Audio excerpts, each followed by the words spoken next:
All right.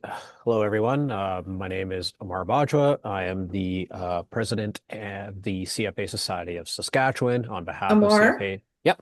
sorry, did you just want to hang on for a second, Oh, let the people come in? Sorry, okay. Yeah, just just wait about a minute or so. okay. Sorry, I wasn't sure if I should just start going into that. My bad. No worries.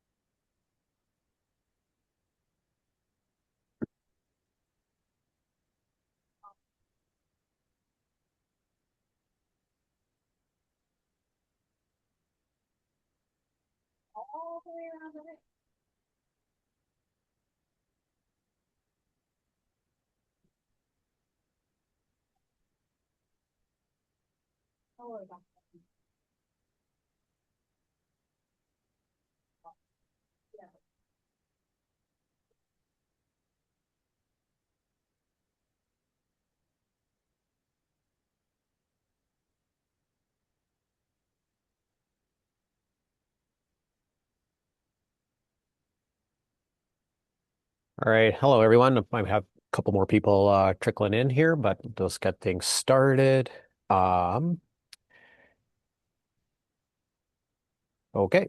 So yeah, my name is Amar Bajwa. I'm the president of CFA Society Saskatchewan. On behalf of CFA Societies Edmonton, Saskatchewan, and Winnipeg, I would like to welcome everyone and thank you for attending today's webinar, BlackRock's 2026 Global Market Outlook.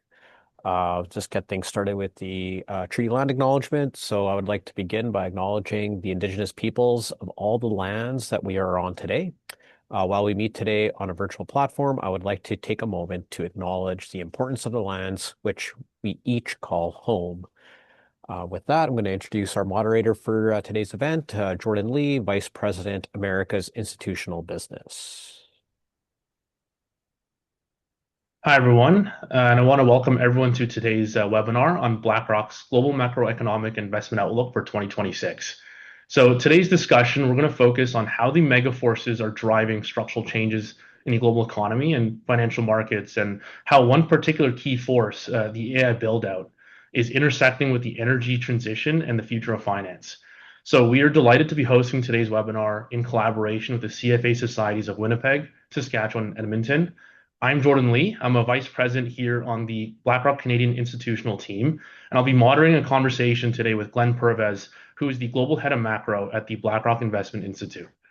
Glenn leads the BlackRock Investment Institute's macroeconomic team and produces proprietary research to provide insights on the global economy, and also engages with BlackRock Investments leaders and to deliver thought-provoking and actionable portfolio insights for our clients globally.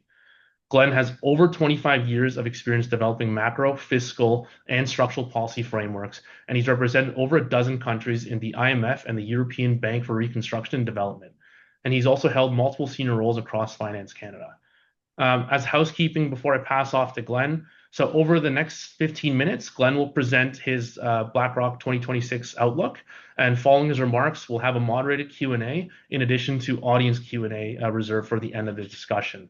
So we have reserved time at the end of the discussion for the Q&A, so please use the Q&A feature found on the control bar to type in your questions, and we will be addressing those at the following the presentation. Also, when you do exit this webinar, there will be a survey that's prompted for everybody. Please fill that out if you have a moment. We really appreciate your feedback so we can continue curating the right relevant content for you all. And lastly, this webinar will be recorded and it'll be also shared with all registrants upon request. So with that being said, Glenn, I'll pass it off to you. Great. Thanks, Jordan. And thank you to the societies for hosting us today. I think it was about a year ago. I think Eva was the one that mentioned it was April of last year, the last time I spoke in front of a group with these societies. And so what I wanted to do is take a bit of a stroll down memory lane a bit because a lot's happened over the last year and use that as sort of a foray into how we're seeing things unfold in 2026. And then we'll get into questions back and forth with Jordan. and then we'll open up to some questions that you folk might have in terms of how you see things playing out. As Jordan said, like my title is sort of global macro, and so I see things through the lens of global, but a lot of it is through the U.S. as well, because the U.S. we call these things global betas, which is if the U.S. sneezes, it impacts the rest of the world, and naturally, we keep close ties on policy developments and macroeconomic developments in the U.S. because of their influence in Canada, but other countries. And when we step back and we look at where things were back in April 2026, we have to remember that, and this is the form that I guess our BlackRock Investment Institute has had over the last few years, which is the concept of the business cycle is no longer a relevant one. It's more of a structural cycle. We call these mega forces. So, back in maybe before the pandemic, you already saw these demographic changes occurring. You saw these pivots towards infrastructure rebuilding. You saw it under Trump 1.0, tariffs being used, and you saw some geopolitical fragmentation occurring at that point. You also saw the beginning of the net zero push, and this has all had an impact on supply, right? And historically, it used to be that whenever demand would sort of move up and down, then supply would be able to meet it. And I think in a way that's why we've had rates so low back in the 2000s and so forth, because supply was always able to meet shifts in demand, and you didn't have those inflationary problems that have emerged and the stickiness and so forth. But over time, that's changed. And because of these mega forces and the more prominent ones now, which we've seen past the pandemic, being structural changes in AI and geopolitical fragmentation through trade and so forth, what it means is that if demand shifts up or down, then supply is slower to be able to adapt to it. And you can't rewire supply chains at speed without disruption. And there's fixed issues, which is, the US will always require a certain subset of foreign bondholders in order to achieve debt sustainability. So when we faced April last year and Liberation Day and the tariffs coming in and so forth, the biggest thing was everyone didn't know how the markets would sort of respond. And at the time, our positioning was really about these immutable laws. We called them immutable laws. It actually draws from Seinfeld. But there's immutable laws of physics, and then there's immutable laws of economics. And immutable laws of economics are the ones I set out. You can't rewire supply chains at speed without disruption. And that's why we saw that pullback on the US and the remissions orders being given from embargo level tariffs on China in April. And we saw additional measures being put in. We saw the 90-day pause and so forth. And then we saw the bond market turbulence back in April as well. And given the fact that the US is reliant on foreign bondholders in order to maintain sustainable rates in terms of debt servicing costs, there was, again, extensions granted on the tariff side and reprieves. And so the markets picked up on that. And the first slide I got here really shows how staying pro-risk at the time would have paid off. And pulling out of the market, actually, you would have lost on that big drop and the gain that you actually saw coming out beyond that. And that's up to September. But if you extend it into December and so forth, the markets have continued to play very strongly there. Next slide.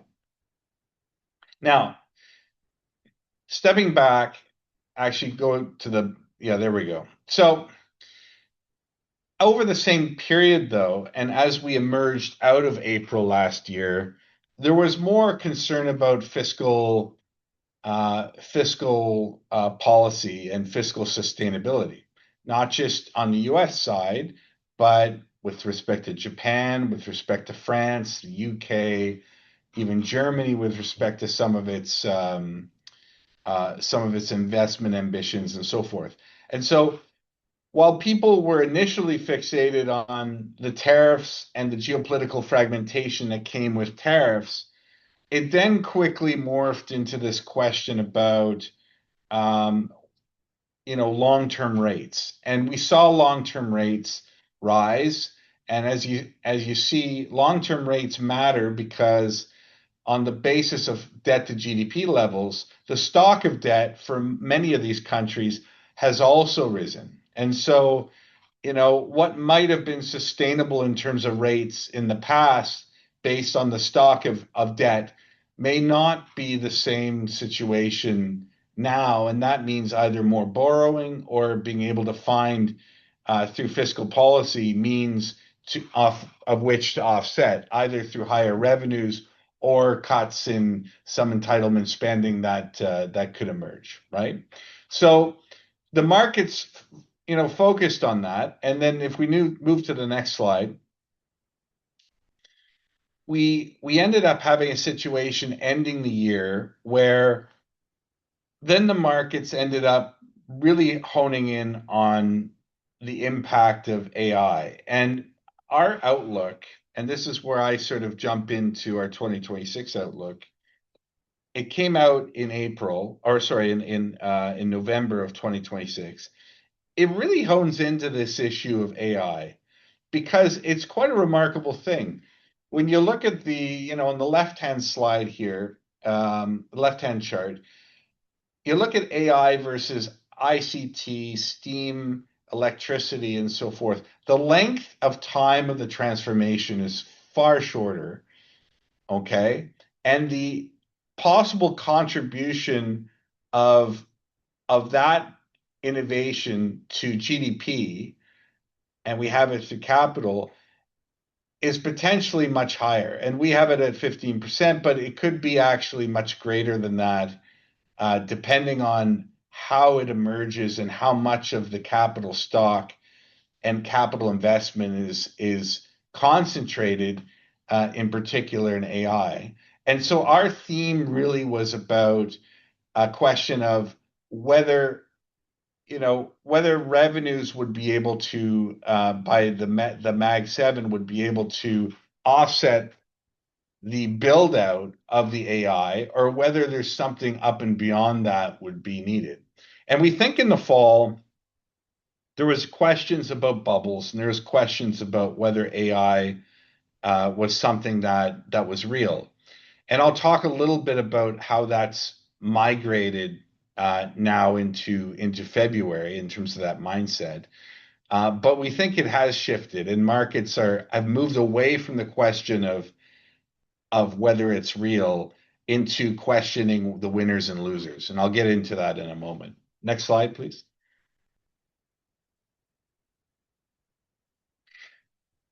But the big question related to winners and losers and related to this question about AI and whether it's real is a question about whether we're going to see a breakout in growth.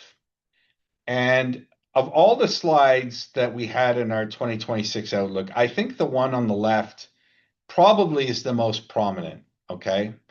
Because what it does is it shows US GDP per capita over the last 150 years. And I think what's remarkable is that historically it has grown in and around 2%. We got 1.9, but it's in and around 2% consistently for the last 150 years. Okay. And the question is whether you're going to see a breakout with AI from that. And there's two ways of thinking about it. And what we've heard in the discussions that we've had, it kind of solidifies that, which is one, if it's just efficiencies and so forth and productivity gains, then I don't think it changes. But if it's you're increasing the number of inventions that you're going to see, and you're able to translate these into innovations, then that does have a potential to raise it. And the question is whether it's a temporary thing after the build out where you start seeing this, or whether there's a permanent structural increase in that trend line, in particular for US growth. And there's a whole host of different factors that feed into that question. And I think markets, for the most part, have been wrestling with that. Is the AI real? Is it sustainable? Is this a bubble? And then now it's morphed into questions about, yeah, it seems real, but there's going to be winners and losers. And so software is a natural area for those to go. And so markets have been looking at software and have been forming a view on who potentially are the winners and losers. And we expect to see that kind of diversification, that diversion sort of lens being applied to the market as we go forward. Okay, so that's just a segue. Left hand side. On the right hand side, what it does show is that, historically, when we think about the US, like they were running a current account deficit in the early 2000s because the private sector was so overly leveraged in deficit, but it was the public sector that was in surplus. Now you got the opposite situation. You got the public sector that is in deficit, and it's the private sector that's in surplus. We expect to see the private sector leveraging up in a considerable way going forward. So we don't think that alone the Mag 7, all these hyperscalers will be drawing in sufficient natural revenues from other business lines in order to be able to turn around and finance the rest of the build out and get over the hump that's needed in order to get to that area where you're able to have those inventions and innovations that's going to lead to higher growth. We think, in fact, that a key storyline for 2026 and 2027 going forward is going to be leverage. And with leverage comes pressure on higher rates. Keep going. Now, as the AI build out becomes larger and faster than past tech revolutions, which you'll see on the left-hand side, okay? The cumulative corporate AI capex ranging from 5 to 8 trillion is a very sizable, by historical standards, level of investment that we're seeing. And we have looked at whether the low end is actually way too high. And historically, it's very high, but we think that based on the fact that the micro is now driving the macro in this environment, in this mega forces world, that you can't understate how much of an investment that's going to be placed into this AI capex. And in particular, given the fact that all these companies have an incentive to win. And by winning, it's about increasing the compute. And if you are going to continue to do this investment, either you go all the way or you drop out. And we think that ultimately it's going to be a very strong and durable investment by these companies, right? And whether it pans out and whether each company survives, we think there's going to be winners and losers, but it's very early to see that. And again, the market is just looking at pricing that in. Now, if you look at US investment to GDP ratio, 1950 to 2030, we are seeing a situation where the share of GDP is expected to go up as a consequence of this leveraging up because we don't see them being able to do it through natural revenues. Next slide. And then the question is, like, what do we expect from this? Okay.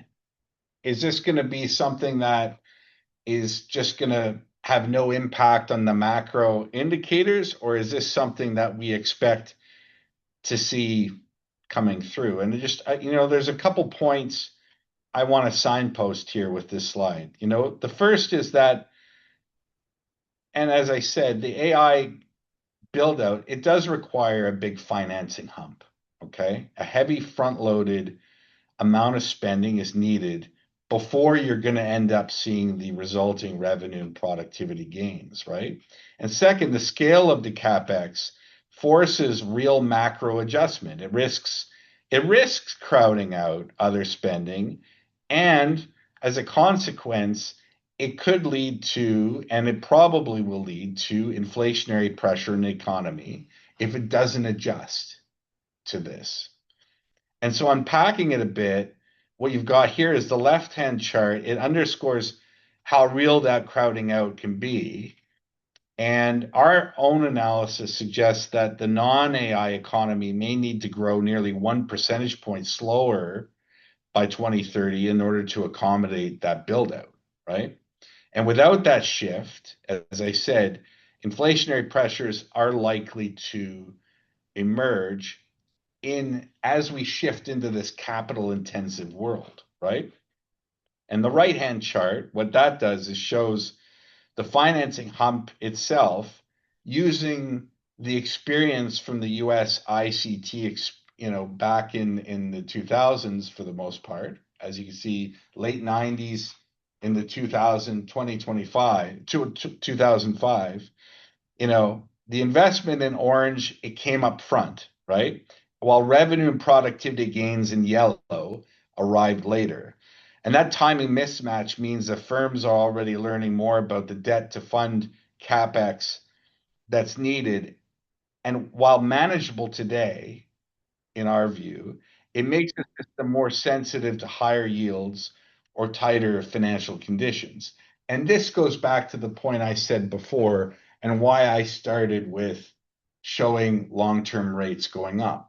Because if the price of financing, if the price of capital goes up, and we expect a big financing hump to happen here, then either one of two things happens. The cost of financing goes up, the whole financing of AI becomes more expensive, and it's inflationary, even more inflationary than expected, or they don't get over the hump because the cost of financing has gone up. And that's why, the level of rates and the cost of capital is really a defining feature about whether the AI build out is actually going to be successful or not. It's a real financing question. Next slide. So, and I think this is my final slide, and then I'll hand it, Jordan, back to you. As the AI build out scales, there's really two main constraints that we see. Okay. The first is what we call the physical constraints, and that's especially energy, which is the most immediate and binding, but it's also minerals and so forth. It's finding the physical capacity to be able to have these data centers to be able to facilitate that build out. How can you get cheap energy and keep it going, right? And then the second one is the financing constraints, as I mentioned, as I've given as a bit of a theme. Are they going to be binding or not, right? The left-hand side chart, it highlights the physical constraint. Data center electricity demand could reach a quarter of today's US power use by 2030. And that tells us where the pressure points really are and the opportunities. And it'll show up first in terms of power systems, grid upgrades, critical minerals, firms positioned to benefit from permitting reform, and so forth, right? And the right-hand chart shows a simple read on the emerging financing constraint. It projects out to 2030. I love this chart, and shows whether the expected mix of growth on the horizontal axis, okay, and the long-term interest rates on the vertical axis keeps US debt stable or causes it to keep rising. Okay, the green line, it marks stability. The orange dot, which is, the CBO's current projection, which we call our base case, sits in a place that implies debt will continue to rise over time based on this ratio.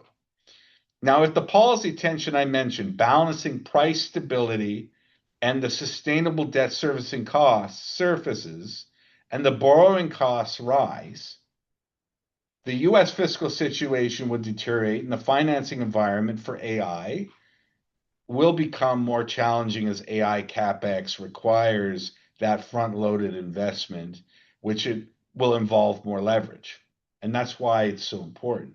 However, if that policy tension doesn't emerge, okay, and instead, you see a situation where AI, they get over that hump, that rates stay affordable, and they're able to continue on, and they get into that beautiful pasture of being able to achieve those inventions that translate into innovation, then you could see a situation where innovation itself, economy-wise, is conceivable for the first time that the US does break out of its long-standing 2% growth. And if that happens, that's what we got the pink dot on the line, which shows that, even if it's like a 1% increase above the structurally what it is right now, that you're able to achieve as your denominator a level of growth that's able to make that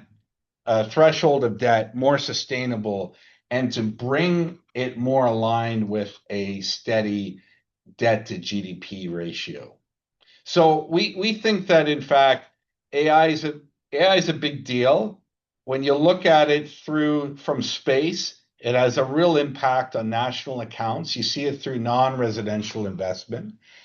It was almost about the same in 2025. We have to wait and see what the final figures are, but it was historically 2 to 3 times higher than it's been over the last 2 decades in terms of non-residential investment, AI being the main contributor to that. So you can see it from space on a national accounts basis.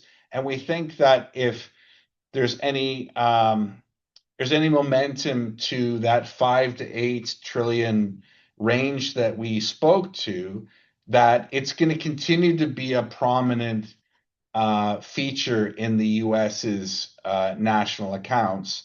And then the question is going to be whether, if it's able to sustain growth, how that growth proposition continues to adjust, how, questions of, tariffs and trade diversion, how that plays into the growth construct, and then how all these features of financing for AI, but also financing for NATO expansion and so forth, how that feeds into and plays into rates and ultimately debt sustainability going forward, right?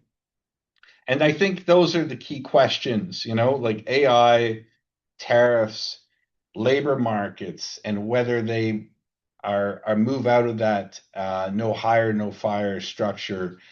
And then finally, U.S. fiscal policy, and then you've got Warsh coming in terms of the Fed and how he uses the Fed's balance sheet and makes changes there, how that all plays together and connects the dots for the path forward.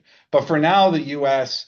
has got a whole lot of fuel on the fire with respect to fiscal impulse with the big, beautiful bill.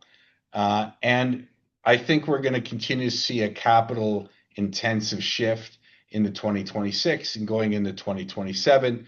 And the question will be how sustainable it is and what the inflationary impact of that would be. So maybe I'll stop there and I'll turn it over. Thank you for your presentation, Glenn, and we appreciate your insights as always. It's definitely interesting to hear how the world's evolved since your presentation last year with the CFA Society's last year in April. And you just spoke a lot on different mega forces impacting globally, on disruption of global supply chains, and growth from impacts on AI, how that AI capex has led micro to drive macro impacts, and even your comments on U.S. fiscal debt sustainability. I thought that chart on the last page was very interesting, seeing kind of the orange dot on where our base case is.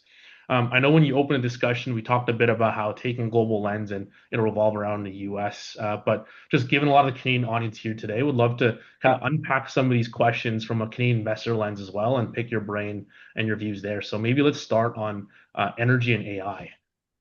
In particular, on energy and AI, I think in your remarks you talked a lot about the global AI build out and how the energy infrastructure that's needed to support this as a megaforce continues to shape global financial markets.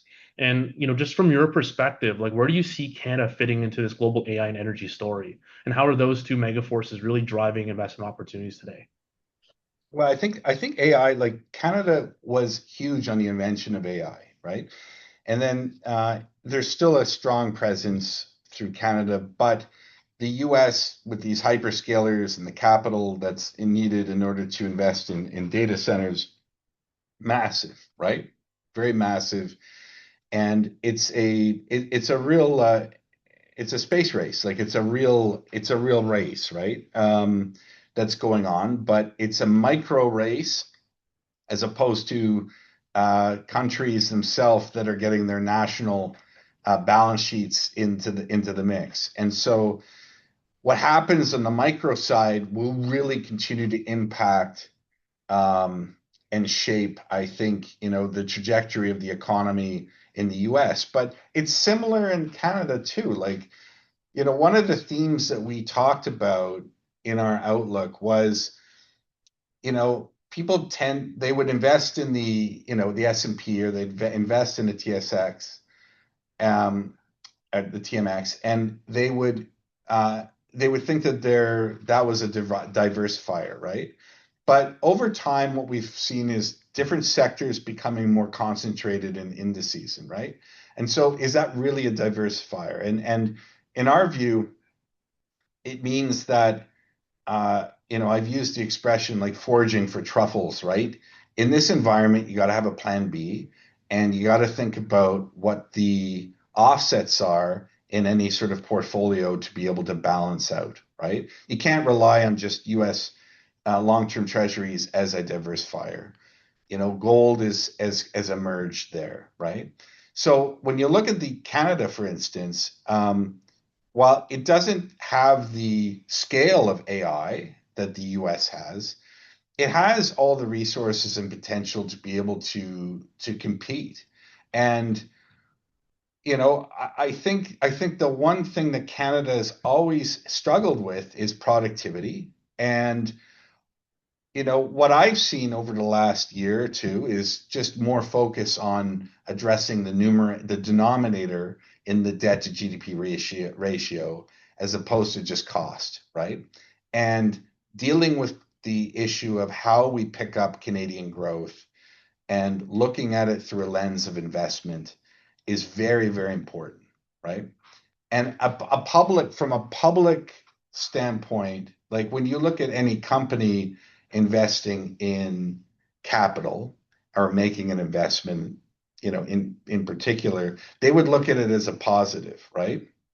Whereas on the Canadian context, if governments make investments, then often it's viewed as a cost as opposed to the investment that it is.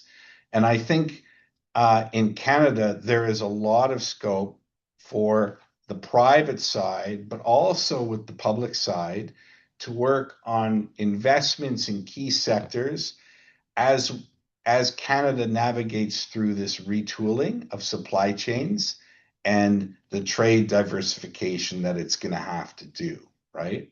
And there's an advantage to it. So I think the glass is really half full for Canada on a lot of these fronts. And I think the priority on the denominator, as I said, on the growth side, is something that is going to be critical.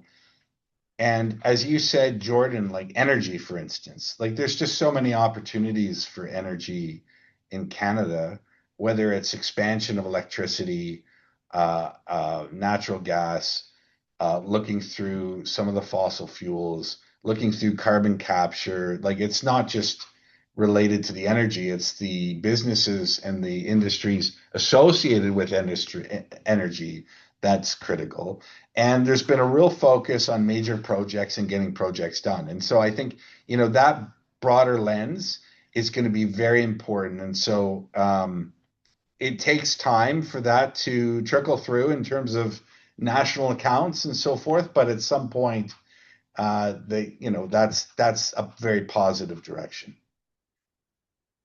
I think in your response, there was a couple themes you highlighted on that I want to continue pulling the thread on, in sticking with Canada as well. So as you talk about focusing on growth moving forward, one of the areas I would like to touch on is on the Bank of Canada and kind of your views on the rate path going forward. So in late January, when the Bank of Canada held its policy rate at 225 basis points, they cited elevated uncertainty as one of the top challenges on mapping out how they foresee rates going from here. So I guess in your view, as you kind of continue sticking the theme of Canada, like how do you see the BOC holding rates steady for the foreseeable future? And are there any areas that you foresee that need to occur, or any events that need to occur before we have that rate path clear up? Yeah, there's a big difference in what I see in terms of the headline inflation numbers that have come out, like 2.3, I think, for January. And then there's we look at it in the US side as well, like the 3-month seasonally adjusted average, right? And I think for core, it's closer to 1.2 or 1.3. It's very low, actually. It's one of the lowest it's been in a while. So, looking forward in terms of the bank, I think the bank is going to have to anticipate where they see the challenge of price stability going forward versus the economy, right? And they're going to continue to have to do that analysis. Whether we expect them to continue to cut or not will ultimately, I think, depend on where they see the trajectory of activity going this year, right? Because inflation has come down, but it's really a question about whether activity they see a slowdown in activity coming forward or not.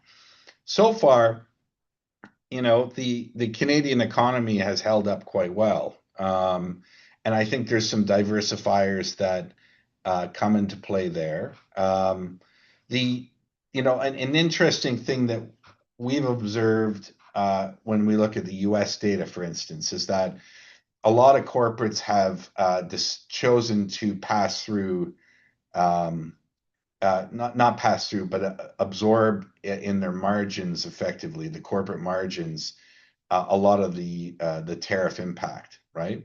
And so we've seen corporate margins coming down actually remarkably similar to the amount that it costs in terms of the tariffs.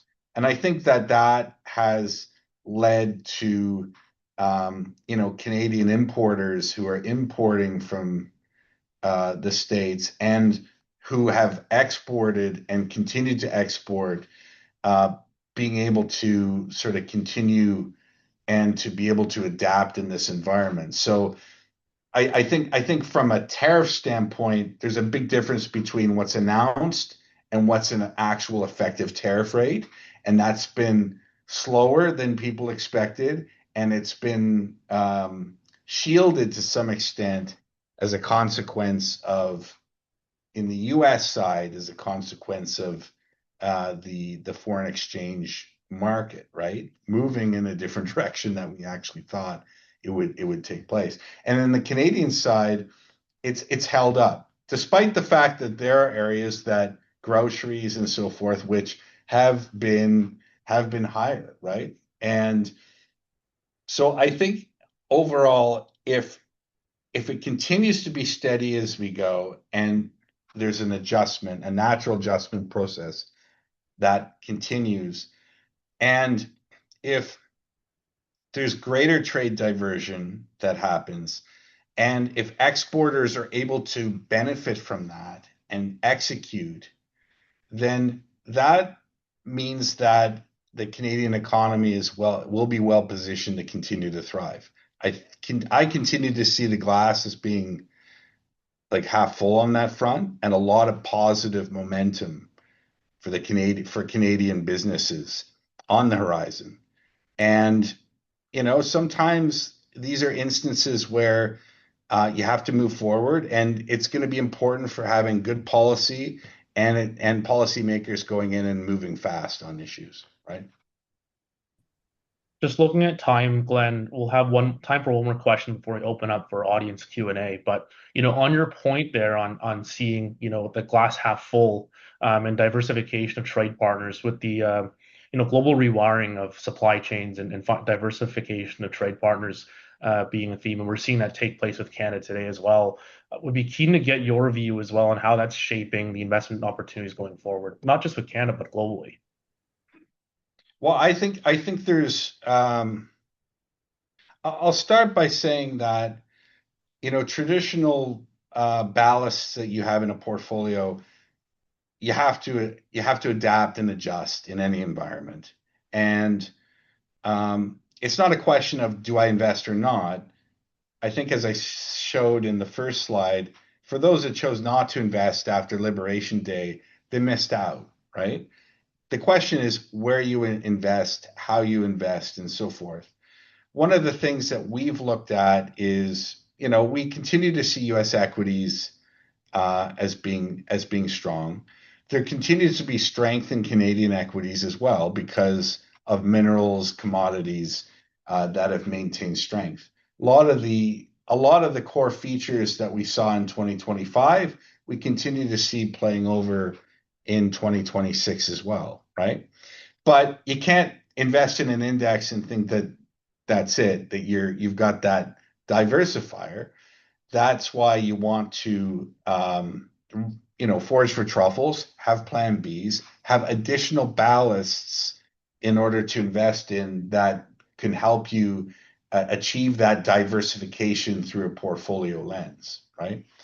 And then, for a country like Canada diversifying as an economy, this is just a huge this is a challenging environment, but it is also a massive opportunity for Canada and the Canadian economy. I think we'll open up to audience Q&A now. There's been a couple that have come in, so I'll select a few and let's see how time permits. But the first question we have for you, Glenn, is regarding also relates to AI, but to what extent do you view that as a tailwind that changes long-term earning expectations versus it being a shorter-term market narrative? Well, I think, as I said, like there's different stages. We actually, it's worth. I'm not trying to plug it here, but there's a paper we put out in November 2024 that's really good, that talks about the different stages of the AI, from build out to deepening to the productivity space and the invention and the benefits there, right? So if we're talking just about CapEx and so forth, we continue to see this continuing for the next few years. Like we don't see that slowing down unless rates go prohibitively high. Because, as I said, we don't think that the hyperscalers can just take all the revenues from all their other lines and just drive it into CapEx. There's going to have to be a leveraging up aspect to this, right? But there's other things going on. Like there's, Europe is looking to retool on defense. Canada, for instance, there's a big announcement on a defense industrial strategy and retooling, made in Canada sort of financing. So the demand for capital investment is happening in a big way everywhere, right? So whether you're able to sustain that growth and get over that hump is going to be very important. That's the first stage, right? The productivity, we see the efficiencies starting to trickle through, but that actual benefit of being able to conceivably break out of that 2% growth, that comes when you get over the hump and you're churning out invention after invention after invention, and you're able to and capitalize on that. And we think that that's still a period away, but it's not going to be a this stage, this stage, this stage. It's going to come in waves, and so being very nimble about watching what are the waves are going to be important. And that's actually a piece that we're working on right now internally and that we're going to come out with in a month or so. I think outside of the waves of what stage of AI we're in, there's a couple questions coming in. I'll try to merge some of them in the interest of time, and perhaps this Sure. is the last question. But it's Sure. what the players in the market for this, and specifically on a country basis. So, one of the questions we had was like, what countries do you think will have higher GDP growth through AI compared to the US? And do you view there could be a shift in which countries can experience faster growth in the past? And I'll combine that with another question that came in, but specifically on the Middle East, is that a player that you foresee having a significant role in financing the AI investment, just given their capital scale with the large sovereign wealth funds, but also access to low cost energy? Yeah, I would say that countries that are able to transition, have their companies adapt and transition quickly, IT in general are the ones that will really benefit from this. So, and it's not just the public, it's the private sector, it's the public sector as well, and the supports that they have in place enabling companies, but also people to be able to adapt, right? Um, the US has historically, companies in the US has historically been able to take new technology, implement it, and continue to move forward. And there's been deep capital markets there, right? I think that some of the policies that Canada is being putting in place are very important for helping companies transition as well. And there's a benefit, there's a North American element to this. It's not just US or Canada. I think there's a North American proximity element to this that's going to be very important. China has a natural advantage in this space as well, right? Um, so jurisdictions that encourage that transition quickly is and their companies to be able to retool and transition are going to be the ones that are going to take advantage of this fastest, right? I think Europe, there's definite important measures going on, but those Mario Draghi sort of structural adjustments are really needed at this time. But there's important steps happening. There's momentum taking place there, right? So, it is, but it is a transformation that is happening much faster, I think, than people will expect and will have consequential impacts. And that's why you just have to have that active posture with respect to your investments, and treat it as always thinking through what your plan B is, but staying active. Thank you, Glenn. And I think, that concludes our presentation today, but just want to thank you again for the insights. I think, just throughout your conversation with despite a lot of the prevailing risks that are in global markets today, I think, you painted quite a picture on what's called an optimism of global growth driven from mega forces, or even like a glass half full view on the world today. So, I've really, got massive optimism for Canada. It's all got all the raw materials there in order to really succeed. And the potential is massive. I think that's exactly what the audience would love to hear. So again, thank you for that. And just before I pass off to Anna from the CFA Society of Winnipeg to close us out, I just want to again thank everyone here today for taking the time to listen. So with that, Anna, I'll pass it over to you. Thanks, Jordan. So my name is Anna, and I'm from the CFA Society Winnipeg. On behalf of CFA Societies Winnipeg, Saskatchewan, and Edmonton, I would like to thank you all for attending today's webinar, and our speaker Glenn and moderator Jordan. And also, I would like to thank the BlackRock team for the continued support for our societies.